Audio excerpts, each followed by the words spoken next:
While Qatar's skyline tells one story, the plate tells another. Bold architecture and a rapidly evolving dining scene. It's a feast for the eyes and taste buds alike.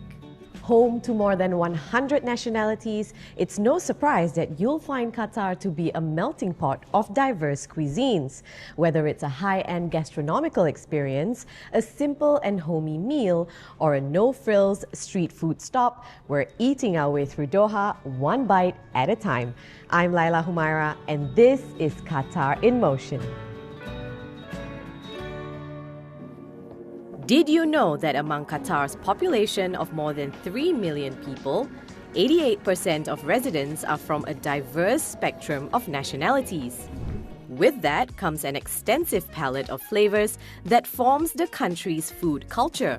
From Qatari cuisine to Korean, Mediterranean, and Italian, the steady growth of the culinary scene has caught the eye of international observers in recent years.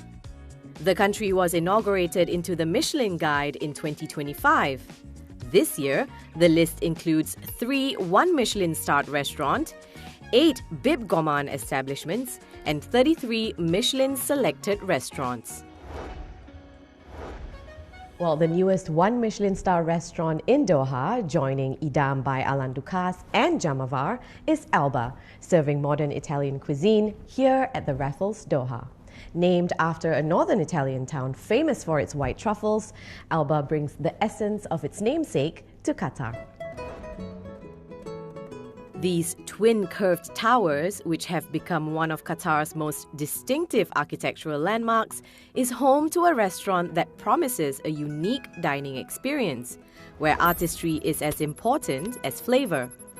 Leading Alba is specialty head chef Christian Serraino.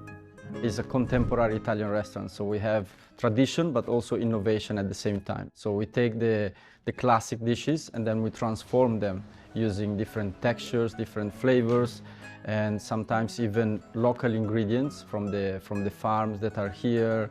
On top of receiving the one Michelin star for the restaurant, the 31-year-old Italian was also awarded the Young Chef Award, an accolade given to promising young chefs.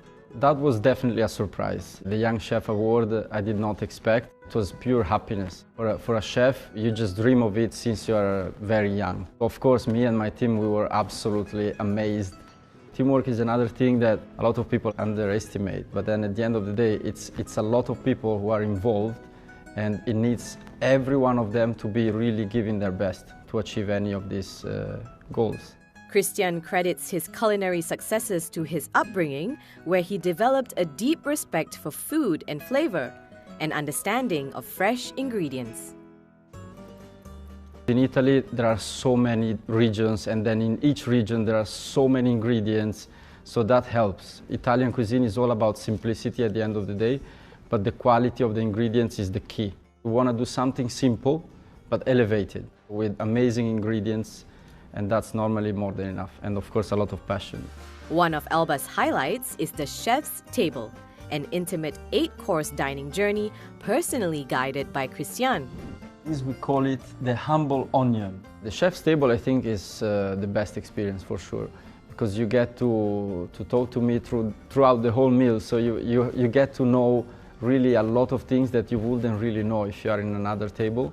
You get to see the team working, how they cook, how they do the things. And yeah, sometimes even the heat of the service you don't see when you're sitting outside. But then in the kitchen you see the real heat. It's almost like a TV show. It's not only about serving food. We want to be memorable.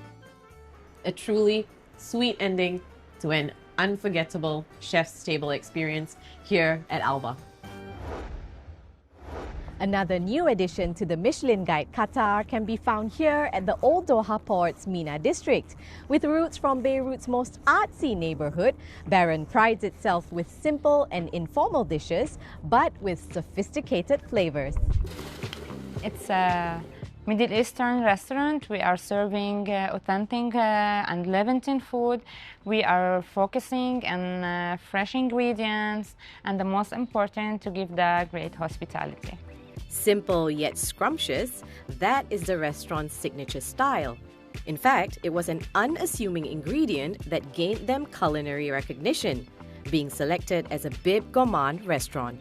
We got listed under Michelin because of the cauliflower. To have this award, it means a lot for us and we are very proud. Once you will taste the cauliflower, you will, in every spoon, you will taste a different taste.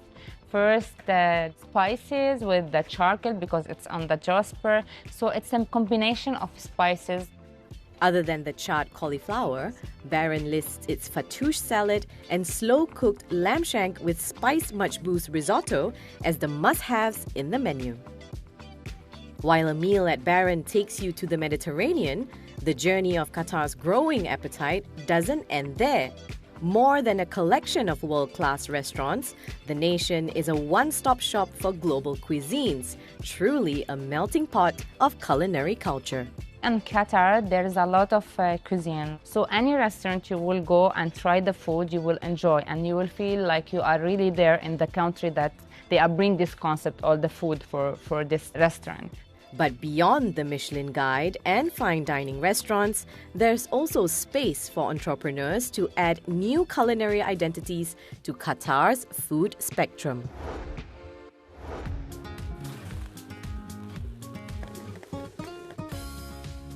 Slow Mayhem started from the idea of creating a concept that brings community together, that can create moments and experience more than just a bread brand.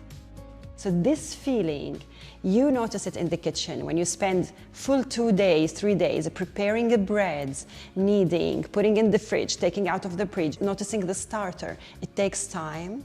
This is the slow moments that you live, and then the mayhem comes when everyone comes into the table. Hands reaching, stories being shared. It's this chaotic moment where people receive good homemade food and they just gobble it up so quickly, you know, and this is the mayhem, you're bringing everyone together. I have a background in nutrition and I was really obsessed with sourdough.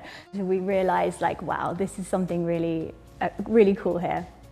Let's start to create a menu around it and create a recipe.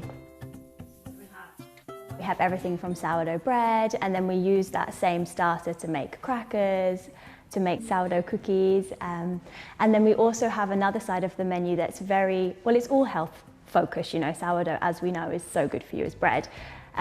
But we wanted to create something quite intelligent. We have these affirmation stickers because they're gentle reminders to the customer and to people that receive it, I allow myself to arrive fully in this moment. I find joy in the simple things, you know, this is very important to us as well, to bring that in. We don't seek really perfection. Perfection for us is very relative and a bit boring. So we allow the loaf to perfect itself herself, and we seek perfection in the taste, in the experience, in the packaging, in the intention, in the affirmation. We chose Qatar as expats, as our home, you know, and we feel so safe here and we love living here and we feel so supported.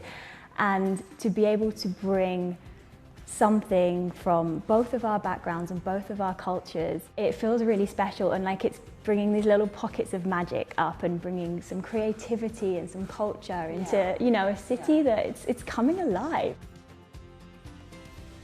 So we make small batches, we want everything to be fresh, and we also don't want to waste food, so we don't over make. We want to run a sustainable business. When we see Slow Mayhem is growing, we don't necessarily see it growing in quantity of bread or in quantity of crackers to sell. We see it more growing in concepts, objects, curating this table to eat it or exhibit it. The next step is calling us, telling us, now you can't stay the way you are doing. But we just want to make it in the right way, right concept.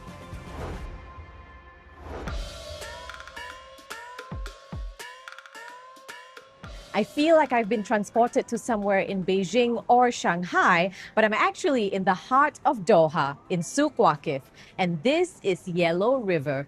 It's both a Chinese restaurant and an Asian supermarket, and I'm here to meet one of Qatar's most prominent food bloggers to get her take on the country's evolving culinary scene, and of course, to sample some dishes.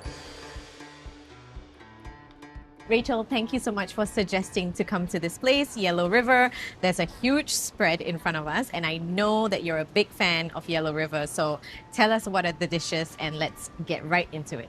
This is the star of the show, which is the malatang hot pot. The really cool thing about this place is that it's a self-serve buffet. It's got seafood, veggies, meats, noodles, and a lot of different things.